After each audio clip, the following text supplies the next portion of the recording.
So, thank you, Charlie.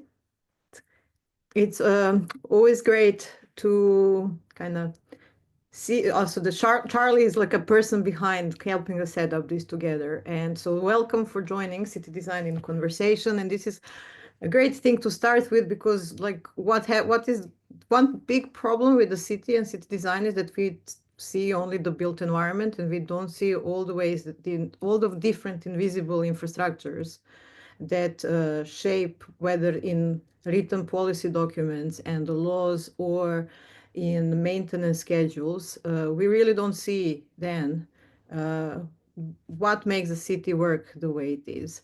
And then we also don't see the people who are doing the labor of maintaining and ensuring the city lives and works. And we also are less and less seeing the everyday life of people, considering that we are living in incredibly privatized, increasingly privatized and securitized cities. And we see a lot of these things in the moments of big collapses and the kind of fractures.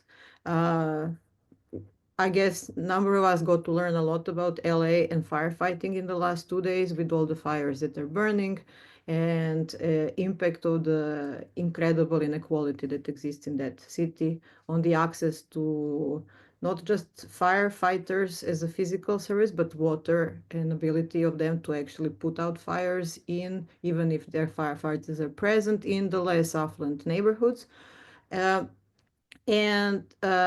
so in city design as a program, we try to address these issues of inequality by addressing also those who are invisibilized and what is invisible in order to create these and understand these, that these are the sites of intervention for all of us who are aspiring to be spatial practitioners, urban designers, and designers in the city. I'm Dubravka Sekulić. I'm a program lead for MA City Design, and this is the first in the series of four conversations, City Design and Conversation, that we are organizing in order to open up some of the frameworks and topics that we center in the City Design as a program, but in which we are also trying to articulate what are the new ways of designing cities. And by saying that designing cities, it's always about designing in and for the cities and not cities as a whole, as an object. In this series, we are incredibly proud to start this series by conversation with Adrian Lahoud, who is not only because he's a dean of School of Architecture at the RCA, but mostly because of the ways in which his work and some of the kind of key theoretical and practical propositions that he's been developing in the recent 10 or so years, which are also related to education and the shaping of School of Architecture as a whole, the RCA where we are hosted, are really speaking through the types of approaches that we are developing in the program, and with the idea that our city design at the RCA can become that place and is becoming that place where we can, out of which we can also intervene in how things are done in the real world. It's always kind of difficult to introduce people you closely work with and you're friends with. So we will not do the official introduction. We will just paste them at the end. Paste them at the also kind of where or at the webpage of this conversation series as bios. We are recording this and we will pay kind of the recording will be kind of available after. We will have a conversation around 50 minutes and then there will be like 10 minutes or so time for Q&A. So I also invite you all to also type into chat during the conversation the questions you have, and we will be recording Q&A session as well, but we will only be using our answers if we are posting anything from that part. So I would like to kick this conversation off by discussing the question of scale with you, Adrian. In various contexts, you write or say how scale is not a fixed thing, but a question. And I find that incredibly inspirative, and you help me put into the words one of the kind of kind of parameters and approach to designing of the cities that I've been trying to articulate when I talk about this thing I call minor planning, which we can perhaps kind of unpack a little bit in at the end of this conversation, and that becomes really informs really how in the city design as a program we approach design and approach the city not as a fixed set of parameters usually determined by fixed understanding of scale as a tangible delineated thing, but as an aggregation or maybe even like a better like federation of various design interventions across scales and across different fields: material, legal, conceptual, infrastructural, institutional, imaginational, whatever is the term. So maybe can you elaborate on how did you unlearn this strict segregation of scales that official architectural and urban education and practice try to instill into us, and how this actually creates this opening, which is not only relevant for your work, but also how we approach design for the whole, also with the idea what is design practice for the future, now, future. Thank you so much, Dubravka. And can you hear me well? So I'm coming through good. It's really great to be part of this series, and you know, your first question could open up, like, I think, a really interesting conversation, because scale is something that I thought a lot about and formed the basis of a PhD. And why did I write a PhD on scale? Oh, that's a good question. And actually, the question's completely connected to city design. Yeah. And so I was already teaching in an urban design program in Australia. I later on went to teach and run urban design programs at UCL and the AA. And the thing that's always struck me about teaching city design or urban design, and you know, you'll know this really well, is that it's incredibly complex. Yeah. How do you take this really complex thing full of interconnections and, you know, relationships and forces and power, and in the space of a couple of years give students the tools and equip them to be able to operate and navigate successfully as you know, as a kind of professional after graduation. And so one of the ways that we one of the approaches that we take to really complex things is to normally break them down into smaller parts in some way. Yeah. And scale seemed to be a kind of interesting way of thinking about that process of taking something very complex and then making it teachable. Yeah. And I think, you know, at that point, you look at the history of, you know, architecture and city design, and, you know, you realize that, you know, even our disciplinary structures are, to a degree, organized around what we think are natural scales, you know. So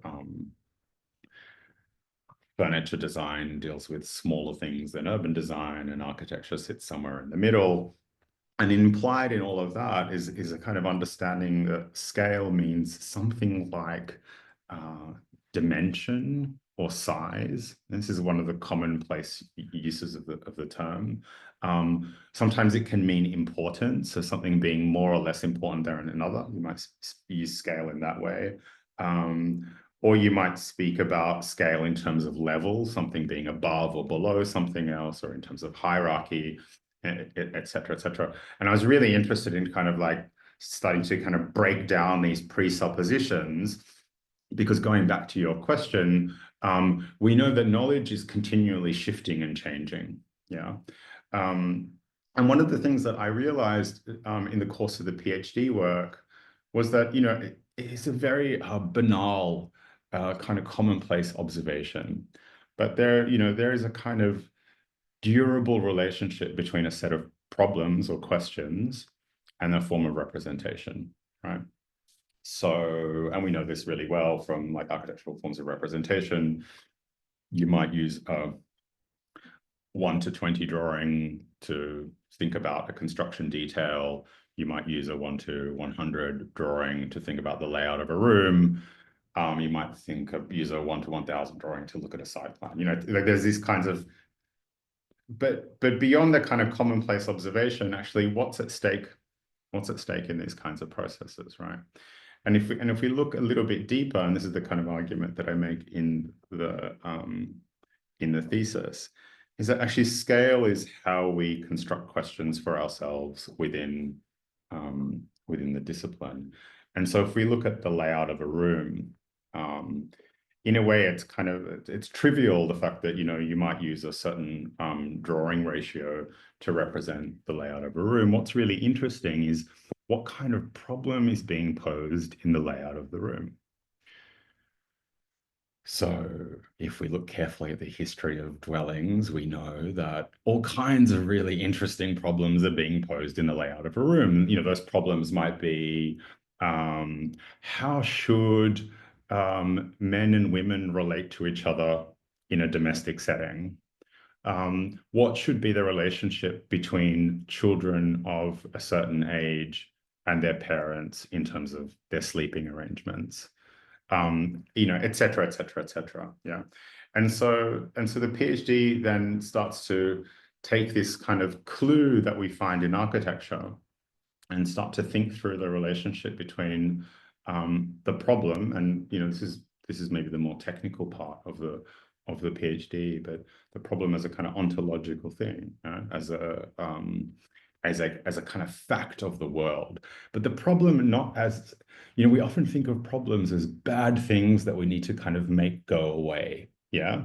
You know, so the architect has a problem, your job is to solve the problem. Once you solve the problem goes away. But actually all that happens historically is the problems just move around, you know, they mutate and they transform, and the solution to one problem reproduces other kinds of problems and challenges. And so one of the things that I try to really push in the PhD is a kind of positive definition of the problem. Yeah, the problem as something that is a kind of differential energy within the world.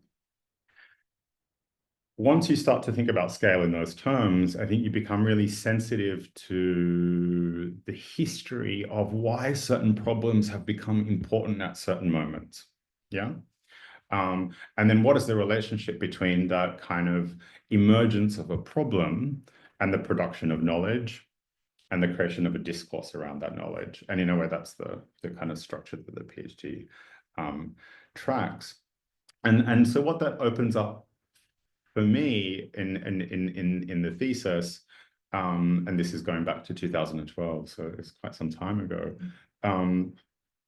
is to say that we're at a moment in which a new set of problems are confronting the city, and they challenge the forms of representation that we have naturalized within the discipline. Because sometimes the kinds of things that we're looking at might be very, very, very small. Yeah. In London, just a few years ago, there was the first time in the history of the city where a coroner's report said that the reason for the cause of death for a beautiful young girl, her name was Elikisi Deborah, was caused by air pollution in the city. Yeah. And so there's something around the kind of, from the scale of, like, you know, dust particles and the circulation of pollution, like, how do we understand that within conventional, you know, urban design or city design frameworks and methodologies? Somehow it's too small. Yeah. Something that kind of escapes, so it goes through the kind of mesh or the net that we use to kind of catch problems.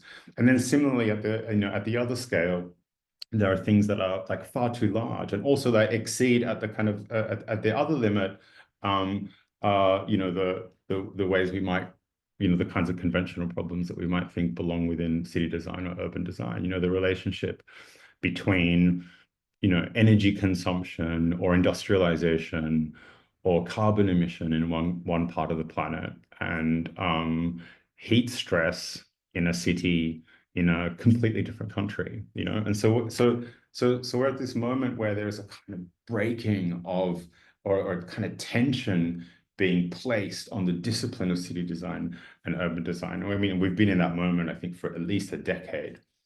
And so the thesis is then trying to say, okay, if that's the case, then what kinds of methods and pedagogies do we need to develop? What forms of representation do we need to develop to start to allow these things to enter into our practice as designers?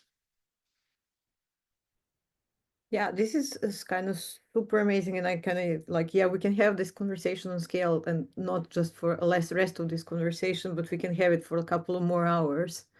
But Yeah, but um, you know, when you were thinking, we were saying, like, I was thinking, like, the only, like, one cannot understand the extreme air pollution that is, for example, in Kakan, which is a city in Bosnia and Herzegovina, without also considering that Bosnia is just outside of EU border, yeah, and that a cement factory and a power plant, while they were built during Yugoslav time, when they were actually like a locally coordinated environmental protection, which of course had to change because in the 60s the whole world understood environmental protection in one ways, and then in the 80s differently. Um, Nowadays, Heidelberg Cement from Germany owns this facility. yeah, So the problems of air pollution and other urban problems in Kakan can't be solved if we just stay within the master plan, like remit of the master plan. yeah, Or exactly. when you're in Tirana and you all of a sudden are walking down the street and all of a sudden pavement disappears, but the kind of the continuous urban development continues. And if you don't understand that you actually crossed into another territorial unit, which is a commune, which is not actually city of Tirana anymore, but it's actually a larger territorial unit with a center, which is in a village. So for this village commune territorial unit, this is actually just the border, and they can profit out of. Yeah, But they don't have to invest into infrastructure because they prioritize this profit somewhere else. exactly. Like, how do you what is then this kind of like, how do we intervene in that space as urban designers if we stick to this? It's just my part of the problem. Yeah, And exactly. and Exactly. I think that what you said, like, that this idea of complexity really speaks to how we approach teaching in city design. So we are not saying this, okay, we are going to use this fact of that we are in academia, we're going to simplify the world in order to teach you. Yeah, So, but actually, we have to have absolutely the opposite yeah. To around. reduce It's the like complexity. we're gonna actually try to think this through in the most complex frameworks that exist at the moment in the world. Yeah, exactly. And and within these most complex frameworks, we're going to rethink both pedagogy and practice at the same time, and kind of representations and what are the questions we ask, and also kind of what is proposition, and how do we establish relations with those we want to empower with our projects. Exactly. So Exactly. how do we Exactly. work with instead of working for? Yeah. Uh, and which also is a little, so this question of knowledge shifting and presentation is also kind of rejection of the architecture's claim to this, and some kind of what you say in, like, kind of using your words that you use, like, that this unviable elemental essence of what is like a building and a shelter and a tectonics and a craft. And the way that you also in your kind of work from this, you also start to position environmental urban struggles as a key sites, not just of diagnostics, but actually of the production of knowledge, Yeah. and ways of doing things in the world, and and also out of that, also new forms of practicing in intervening and building up institutions and designing space with which we have to think if we are to change how we are doing. So you also invite us to see environmental relations as an anti-colonial struggle in one of Yeah. your.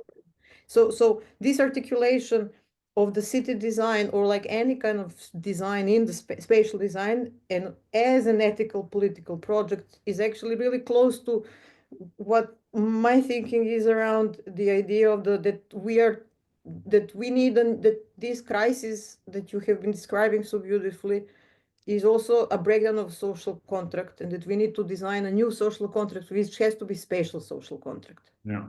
so Yeah. that we can't leave this, and which is one of the fundamental things that we're trying to think through in the city design and approach. So so and this thing really underpins like what you have been doing around this kind of rise to future generations, and Yeah. also kind of bringing this idea. So can you bringing this kind of and it's interesting to me that you start some of your Sharjah book text really starts from thinking like opening up the question of rights to future generations from describing a longhouse, which Yeah. problematizes this idea of the Yeah. what is the room, what is the Yeah. outside, what is Yeah. the inside, what is the house. So it's kind of really kind of destabilizes immediately, especially all those tropes that we Yeah. have been instilled in. So, and also I think this is also what happens to city design when we position the future generation as the main focus. When we also understand in us as practitioners, but also us as those who live in the cities, because we are always both. Not in the way that Olufemi Otaiwo invites us to, like future ancestors and not just current people. Yeah, that's a beautiful question. I start with by explaining the example that you cited, which is the longhouse, for the people who are participating in the series, because they might not be familiar with it. So the longhouse is a kind of dwelling. The example I took was from Borneo, and it's a dwelling composed of a series of rooms organized in a really long line. And the rooms, and actually, I'll come back to the fact that I'm calling them rooms in just a minute. So effectively a very long building, and you have families sitting in different sections of the building. And what was really fascinating for me was that there were no walls separating the different family units. Yeah.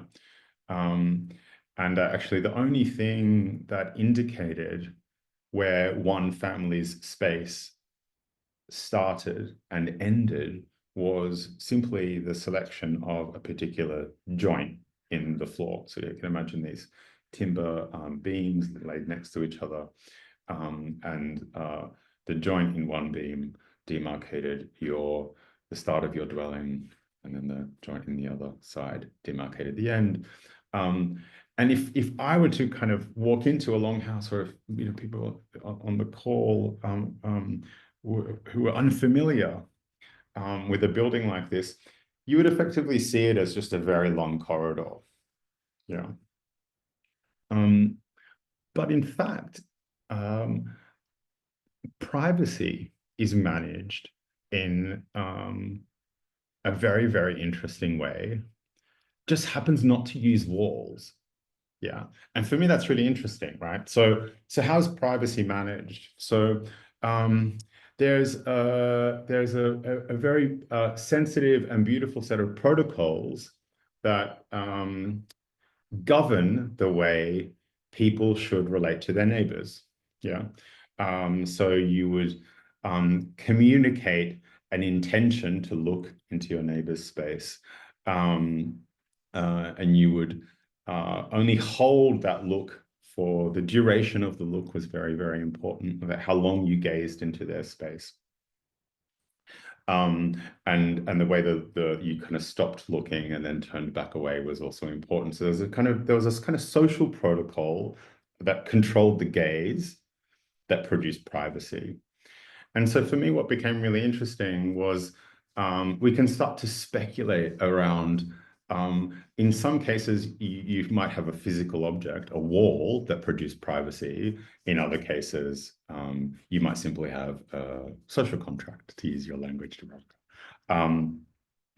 And so does that mean that actually, which one is architecture? Is the wall the architecture? Is the social contract the architecture? And what does it say about people who need walls? Does it mean that they lack a social contract? Does it mean they lack a kind of neighborly decorum? And so for me, what became really interesting was this kind of, I guess, a kind of anthropological method of like comparative equivocation and using one example to throw doubt and to ask questions about the other. And I guess what it opens up yeah, ultimately, is that, you know, where we define architecture within a kind of Western European framework, predominantly around building, that there might be all kinds of other practices that serve exactly the same function, that operate socially, with all of the force and all of the power of buildings, but that simply don't look like buildings. Yeah. And they might look like other things. They might look like rivers. They might look like forests. They might look like caves. They might look like deserts. And so as soon as that kind of that doubt about, you know, what is architecture and what is design enters into the frame, we realize that that the history that we're taught as designers is really a very, very small sliver of all of the different ways that human societies have organized themselves socially and spatially. And so I guess a lot of my work is about kind of opening up other perspectives and other views on how we might understand architecture. And it's not just about cultural difference, because of course, you know, and it's not like, oh, it's nice to be more diverse. No, no, it's much more politically important than that, because actually the definitions of something like architecture, and whether you had it or whether you didn't, were one of the primary tools of dispossession in processes of colonization. Yeah. Whether you farmed or made your land productive in ways that were recognizable to Western European eyes, became a kind of legal pretext for dispossession. And so within that kind of opening up of that understanding of architecture, which is a kind of like decolonial move, yeah, is also to understand the way political struggles have been organized historically around those definitions and around whether one sits within or outside of the space of design. And so how that starts to and so a lot of that thinking was, I think, very, for me, formative in the development of an exhibition I curated in 2019, which is the Sharjah Architecture Triennial, which Dubravka was really promoting the book, which I also have right here, a copy of. And what I was trying to think through, alongside all of my, you know, the curatorial team that I worked with and my collaborators, was the way that, you know, design and architecture were also one of the primary means of not only colonial dispossession, but colonial resistance. Yeah. And so, in fact, that struggle was always took an intergenerational dimension. So in some cases, that was to do with dispossessing people of their land, sometimes very slowly, sometimes through disease, sometimes through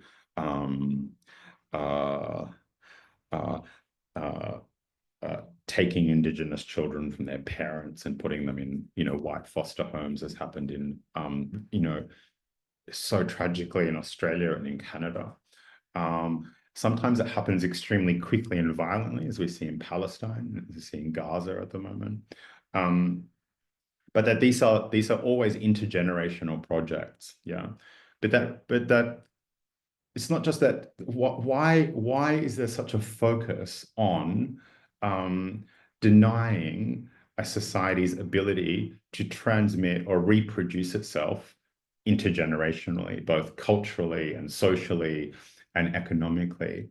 It's not an accident. You know, the reason that there's so much attention on this kind of like intergenerational warfare is because the intergenerational is also a site of enormous resistance and strength and power.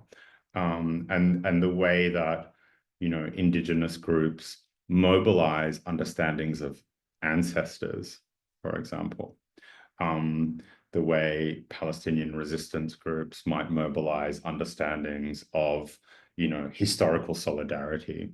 Like that kind of intergenerational relationship is targeted within all like colonial projects because it's the site of strength and resistance. Yeah. And so the exhibition, the Sharjah Architecture Triennial, was really then looking at a series of different sites, within the Global South context, where these intergenerational struggles were playing out. And sometimes they were very specifically to do with land rights. In certain cases, they were to do with like workers' rights or indigenous rights, et cetera, et cetera. Really interesting, because I think that it becomes then really important. I think this is articulation that is kind of starting to emerge precisely from this kind of, when we displace ourselves and understand that what we talk about when conventionally taught are these the Western ideas of this. I studied architecture in Belgrade, Serbia, and our my first 4 terms of architectural history, which started in prehistory and ended in Baroque, did not consider a single building on the territory of not just Serbia, but of Yugoslavia, like in the whole Balkan, minus Greece. So, Yeah, so that idea, did that mean that nothing around us was architecture? yeah, exactly. Uh, and it took me years to kind of stumble upon this quote of Kwame Ture, which I really love, which is that those who are power, they define. Yeah, I think that this is something that we work also in the context of the program a lot, the understanding that all these kind of things that we are taught that one should aspire for as professional quality or like standards have to be defined somewhere, and that they are defined and determined um, by specific people who have specific agendas. And yeah, as much as they are trying to be sold as neutral, this neutrality always comes from a position which is usually about some power, confirming some power. So exactly. how to actually, and this is also what feminism teaches us, to Yeah, be sensitive. So, feminist approach to urban design leads to thinking also about lack of facilities, lack of spaces for girls, because we know how to design football playgrounds for boys because they play football, but we don't know what girls do, or like we pretend to not know what girls do to socialize. And we have in Western context, but also other patriarchal context, a history of trying to break the kind of communion of women, especially as girls, as a kind of breaking of solidarity. So, so so we by feminism who teaches us how to understand power, we also come to see this as a area of intervention. And I think that what we think about, like, I think that thinking with the rights of future generations and kind of intergenerational really helped me understand that what with important to articulate gentrification as that as a yeah, kind of a fight against and exactly, destruction of intergenerational uh, exactly. transmission, which kind of brings us then to actually understand that these lenses help us see that these problems are here in the West. Yeah, Here, yeah, because we are speaking from London, which we both came through because of this kind of its kind of role in kind of shaping the world that we are yeah, living in, both on like practical ways, but also imaginative ways, like the whole concept of property as the kind of alienation really kind of comes from this this island, and then they get successfully exported across the world, so much so that now there is almost no a single idea of understanding how you design cities which does not centers property as the primary mode of how do you distribute relations in. So we have to challenge it, and we're trying to kind of areas, which means also that design is not just how you redistribute space, but how you design it in laws. yeah. How do you and so all so Can I just interrupt for a second, right? yes. Because I think you said something really beautiful, right? So like if we to take really seriously, I think your suggestion, which is like a really, really profound insight, yeah. That we take that kind of intergenerational problematic that we is brought to us with an incredible clarity as a gift from land rights struggles within the global South. Yeah. And we ask ourselves, like, how do we start to think through something like gentrification? Yeah, in London, using those kinds of lenses and those kinds of frameworks, and to see it as a process of intergenerational dispossession, and actually what resonances and solidarities might emerge, yeah, between those different sides, yeah. What kind of joined struggle might be possible, and what kind of learning might be possible, rethinking, because we know that the techniques of domination circulate in very similar kinds of ways, and so I think it's really beautiful to like take up that idea that you put forward, which was that actually how do those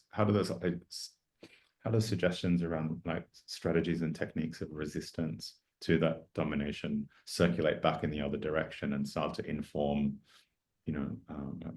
a city like London, or for that matter, any city around Any city, and also how it helps shape new collective imaginaries of what is possible to do in space, what the space can be, what can be do. Because I moved to London a little over 4 years ago, and one of the mind-blowing things to me is not just that so many parks are locked, so that if you decide to grab need a quiet moment, and you see on a map that there is a park, and then you walk it and you realize, okay, actually I can't enter into it. Which is something I started thinking about during this conversation when you said that, when you mentioned kind of the walls prevent us from understanding, and what is a fence if not a wall? But what is even more mind-blowing is this incredible normalization. This is how things are. So, and what is the problem with that besides me not having where to have like a quiet moment or sit or lunch? It's also that we can't fight for spaces we can't inhabit in our imagination. Yeah.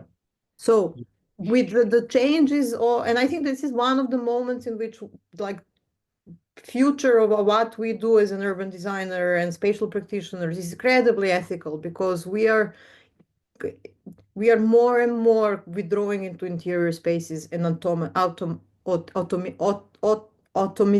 like, the children don't play in the streets as much as they used to for various different reasons, or in parks. And so how do you fight against increasing privatization, which is happening across the world, either for extractivist purposes, in which I put real estate as one of the forms of extraction, uh, uh, as well, if we can't inhabit, if you can't imagine, you can't even perceive what that space exists, because for like generations and generations it's been you could not use it, which is also for like institutions, like class and race and gender play a really big role in who feels comfortable into entering what we call public institutions. So if your family never was through racial laws prohibited from entering a library, how do you actually start to use the library even 5 generations later? Because that there is like, we inherit also these fears and ideas that some spaces are not for us, and especially if there is no struggle, this perception does not change. And I think that these are the topics we really need to tackle in the ways we teach city design and the way we practice city design, because we need to offer these type of interpretive tools, to co-design interpretive tools with people in order to also understand space not as given but as designed and produced, in order to claim their political power. And I think that that's something I see in like your second city project, to a certain degree, uh, uh, because it started as the kind of interpretive tool of visualization of a really kind of a practical thing. In like, we know under various different parameters that various different cities are going to start flooding or get sunk because of the global climate collapse. What does this actually mean? How to make that visible in order for this abstract information to actually start to explain how this affects our life. So this kind of opening up of this emancipatory power that really useful knowledge can have. And then how on top of, or in relation to this, you also start to build a second phase of the project, which really works hands-on with the communities in East Coast of UK, which challenges fundamentally this idea that climate collapse has not come to this island, that happens elsewhere, because this is one of the kind of the fastest degrading coastlines, and so the oldest towns and cities are disappearing. So what is city design when it hits the ground that is disappearing as well? Yeah. There's so much in those two questions. And I'm going to start with the first one, which is again extremely important, which is around imagination and the inability to imagine alternatives. And I think this is also why, I mean, if we take like an excellent example, there's a really beautiful book which came out a couple of years ago called The Dawn of Everything by David Graeber and David Wengrow. And it completely overturns the kind of history of the evolution of the city as we know it. Yeah. So that our kind of classical, the classical story of the evolution of the city is, people start to develop agriculture. The agriculture produces a surplus. As a consequence of that surplus, you need to defend the surplus. In order to defend and calculate the surplus, you end up producing more and more bureaucracy, and you inevitably, naturally, end up with the kinds of very, very hierarchical social structures that we now take as natural. And they say that actually, no, if you look at all of the new archaeological evidence and anthropological writing, that in fact the history of the city was much more complex. And in fact, human beings experimented with all kinds of different configurations. Sometimes those configurations were seasonal. You might have a more hierarchical structure in winter and a more horizontal structure in summer. There were different kinds of freedoms around people's ability to move and to join or rejoin societies, to move between different societies. But there was a sense of and the overwhelming sense you get from the book is that throughout human history that we have had a kind of continual testing out, rehearsal and experimentation with how we want to live together, which is really ultimately the question of the city, is like how we want to live together. And we just happen to have like solidified for various historical reasons in the configuration that we have now. But when you read the book, your imagination explodes. Yeah. And all the kind of like naturalization that teaches you to accept this particular configuration suddenly reveals that there are all these other possibilities. And that's part of the reason why, history is really important. Second C started off as a consequence of work that I was doing with Lumumba Diaping, who was a Sudanese diplomat who represented the G77, which is a group of 132 developing nations, at the climate conference in Copenhagen in 2009. And he famously intervened and accused the G8 of trying to colonize the sky, and saying that the 1.5 degree text that was being secretly circulated between members of the G8 would lead to mass death in the African continent. And so, he's a friend and collaborator, and alongside Lumumba, Sam Jacoby and Ben Mehigan, from the RCA, were involved in different COPs, and we started to feel very frustrated with COP, which is the big climate change conference, as a kind of forum of being able to enact change at the speed at which it was required. We knew that the COP that was coming up in Sharm el-Sheikh in Egypt a few years back was going to focus on the idea of loss and damage. And so we did something which is really kind of odd for us. We decided we would intervene with an online platform because the idea of being present at COP suddenly felt less important. And the online platform was trying to draw attention to the historical responsibility for sea level rise. And so the platform brings together 3 different data sets. One data set is a global data set looking at inundation levels around for various coastal cities. A second data set looks at insurance tables that calculate loss and damage based on the height of sea level rise for those coastal cities. And then a third data set is looking at various scenarios for atmospheric carbon concentration and therefore for sea level rise.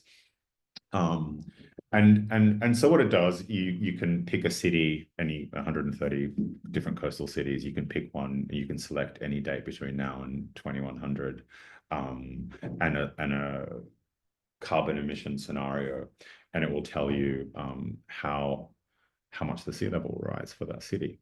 Now that's pretty easy. The interesting thing, the provocative thing that the platform tried to do was then it assigns a value of loss and damage to that sea level rise, and then it apportions damages based on extrapolation of historical contribution to carbon emissions. Yeah, so it creates an itemized bill in the form of an invoice with the most polluting countries at the top and the less polluting countries at the bottom. And it was meant to draw attention to the accumulation of liabilities by nations with respect to future loss and damage claims. And we could have done the same thing, in fact, for corporations, yeah, as well. And that might be a second evolution of the project. But it was very, and it was a really successful intervention in many ways, but it was also very abstract. And, there's a lot of fatigue around numbers and climate change. And so we really, in the next phases of the project, very much wanted to ground the research within specific communities and to understand the way different communities valued their environment, the degree to which they were aware of of change, and to understand what kinds of things they might want to retain or document or keep about the environment, the kinds of things they might be prepared to let go of as well, even things that might be very valuable to them, and how they would want to manage their own retreat from the coastline as the sea level encroached. And so the first case study was a series of workshops that we conducted with some communities in Hull. And yeah, we're hoping to expand that and to look at other similar situations around the world, and to try to tease out actually how these various communities, which are really on the front line of climate change, understanding that intergenerational problem of loss, damage, memory, and commemoration. There's so many things to kind of again unpack, and but we are already kind of close to our like Q&A. So I would ask I will ask a quick question, or maybe not that quick, but you can keep it quick just to throw this as in this, but also like ask everyone who is on the call if you want to like unmute yourself, and we have Charlie who can help with this and ask a question, or you can also type a question in the chat. I think this question of history is also really important, because it's like the kind of property does anything if is a kind of stand-in in this conversation also for these ways of breaking relations. It also breaks understanding, historical understanding, why we are in certain situation we are, why do I live in kind of poor living conditions, and the hyper individualization that capitalism brought or imposed on the societies, and then hyper individualization that neoliberalism kind of is this last phase of capitalism brought, is that everything is a personal responsibility. So you are personally failing in order to, which really is it's absolute conceptual clash when we think about how you beautifully decided, like how do we want to live together as the question of the city. Uh, so I think that what really is then important, and that's why one of the kind of really strong frameworks we work with is this heritage as the site of urban struggle in the program, is that really because like even if your favorite cafe gets gentrified and it becomes something else, after a couple of years you will also begin to forget that this existed. It will change, your everyday routines will change, but you will forget. So that kind of how to keep how and then one of the ways in which oppressed groups are oppressed is precisely by being refused to understand the recognition of their historical experience. Exactly. Uh, uh, and you mentioned it briefly, but we're having this conversation in the 15th or 16th month of ongoing genocide, which is herbicide of like absolute destruction of the kind of even of environment, of any form of social infrastructure that supports life. In the context in which there are numerous urban studies and books which were already dealing, like I'm just thinking about Michael Sorkin's Open Gaza, which was published during COVID, which was trying to even kind of point towards that the conditions under which people were living in Gaza were already incredibly strenuous and problematic, and how space was weaponized a lot against, and how people were trying to make generous and joyful everyday life for themselves within those incredibly constrained, kind of oppressive spatial conditions in which they were living. And uh, so we've been discussing, how like the nature of any design, especially in city design, is also thinking about this kind of future. So what is the kind of future when we have the coast crumbling and we have this whole this situation of absolute annihilation, which is also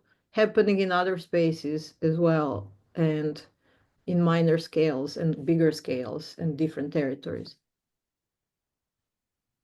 This is a very big question, Adrian, but I'm conscious So we're already halfway through our Q&A segment, and we have had some really interesting questions in the chat. So obviously more than happy for you to give it your best stab at answering that in like a minute. Or maybe we can just move to some of the. Yeah. And I would like to respond, but I'll do it very, very, very briefly. And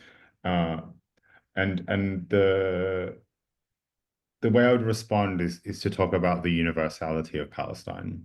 And what do I mean by the universality of Palestine? What I mean is that what's at stake in Gaza now is a set of issues and challenges that will affect the entire world. And what do I mean by that?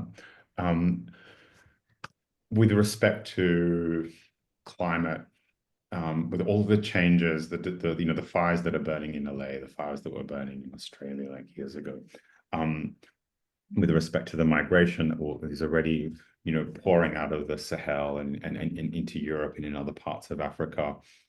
As these like crises pile up on top of each other, they become more and more intense, they become more and more frequent. As a society, currently, the only solution that we have to those things is more securitization. Yeah. To put more walls around people, to put more fences around people, to police certain populations and to treat them as disposable. And for the rest of the very, very privileged parts of the world to bunker down and insulate themselves as much as possible. And our way of thinking through that is being worked out live in Gaza. And so when I say the universality of Palestine, I say what's at stake in Palestine is a set of techniques and strategies for managing crisis that will be played out across the entire globe. And so the struggle there is important for all kinds of reasons. Thank you, Adrian. That was beautifully put in 2 minutes. We've got some really interesting questions in the chat. Dubravka, I don't know if you want to help sort of sift through them. So maybe we can start with the question by Elliot Papazarakis. Apologies for butchering your surname. Thanks, Adrian, for a wonderful presentation, especially for the attention to the politics of design, history, and the possibilities that design might offer to us. You appear to be very influenced by anthropological thinking as a way of developing an architectural practice. How might anthropologists and architects work together on theoretical, practical projects? What kind of institutions might foster these collaborations? That's a beautiful question. So yeah, thank you very much. Hopefully this institution fosters those kinds of collaborations. And I think the kinds of projects that anthropologists and architects might work together on are so numerous. From, you know, one huge project is to kind of expand our understanding of what constitutes, you know, architecture within architecture and within design. And one of the things that you realize once you read anthropologists is that, you know, they spend a hell of a lot of time talking about buildings and communities and the way societies organize themselves. And so there's a kind of parallel discourse around design that's always existed within anthropology. And so bringing those conversations together is immensely exciting. But also very, very simple things. The fact that anthropologists tend to use drawings to explain social relationships in the same way that architects, or maybe not in the same way, but in a similar way to the way designers and architects use drawings. And so I feel like, and this is why I'm really excited by your question, because I see that space as an extremely fertile and rich space of potential collaboration. So yeah, thank you for your question. And I just want to add that within the city design, we are actually really excited that as a program, we can be a transdisciplinary program, that we are really it's not just, you don't need to have an architecture, like BA in architecture or urban planning or urban policy to study with us. We are actually really interested in what does it mean to create that encounter of knowledges within our program already. Because one of the things that this kind of new approaches to urban design is not that, or like architecture. And I think we've been using architecture and urban design and city interchangeably here, because we refuse, as we started this conversation, this kind of separation of scales in which architecture is building and then architects design, and then, I don't know, product design is a handle. But, you know, this kind of, it's about also kind of thinking in using scale as a lens. So so this question of like, designing means also designing recognizing which knowledges needs to be put on the table, the same table, and which stakeholders need to sit at the same table, and designing a process and the table. So this is what we kind of like, we hope that you come out of the program studying within city design to understanding that that's design as well, and equipped to how do you start the conversation, how do you, and not that old school Renaissance idea that it's a brain of an architect in which this synthesis happens, which I think briefly is already starting to answer the Ahmed's question. Hi, Ahmed. Is it actually possible to envision alternative approach design, architecture, and urban design without fully deconstructing the current one? And I just want to say one thing is that I do think that we have to deconstruct it, but I think we need to work within the systems we have. So we need to know them well in order to deconstruct them, same way in which city design and all the conversation also we've been having also said, this is not about demolishing and starting anew. Exactly. It's really about understanding that we need to change completely, but changing completely with what we have to start.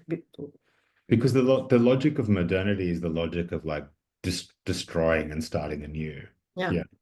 And actually, I think we can't afford it anymore. You know, we have to work with what we've got. Yeah. And so the answer to your question is, which is an excellent question, is that on one hand, we absolutely have to start with what we have. But to treat it with a kind of preciousness and a kind of level of care that maybe hasn't existed because of the way modernity thinks about the built environment, in which perpetual cycles of destruction and creation need to fuel the economy, et cetera, et cetera. And so I think, so the thinking needs to change. But in terms of the way we understand what's there already, I think we need to make the most of everything that we have, because we can't afford to keep building more of the stuff. Yeah. So we're already 2 minutes after 3. So so unfortunately we have to stop here. Thank you, Charlie, who has already put the link for the. I want to invite you for the to join us in 2 weeks when we will be, as you can see on this side here, on here. We will be kind of talking with Dima Sruji, who is an underground Palestine studio tutor in the program about heritage as a site of struggle. And maybe the last thing, what you've been listening lately. Like Adrian and I really understand music as the way of thinking through like living together, so that there is we reach to music both for enrichment but also as a lens through which to understand the cities. So okay, so I have been listening to on repeat B Movie by Gil Scott-Heron, which is a 15-minute long track in which the bass line doesn't change, but the intensity just kind of builds slowly and slowly. And I realize that it sets the template for 2 other musicians and artists. And you can hear everything that Moody Man does afterwards as a kind of singer in Gil's intonation in that song, and the entire template for like Carl Hyde's voice effects in Underworld are contained within this 15-minute Gil Scott-Heron track. The next time a client, yeah, and I just want to say that this is great that you're bringing Gil Scott-Heron, because I still want to write make a lecture or like an essay about Gil Scott-Heron as one of the urban theorists of the second. Yeah. So we haven't, this is the problem, Charlie, where once Dubravka and I start, we won't stop. But that we have an entire talk on Home is Where the Hatred Is that is scheduled for some point in the coming years. Yes. Thank you so much, and see you in 2 weeks. Yeah. Thank you so much, Charlie. Thank you. No, thank you both, and thank you everyone for coming, and we hope to see you very soon. Take care. Bye-bye. Bye.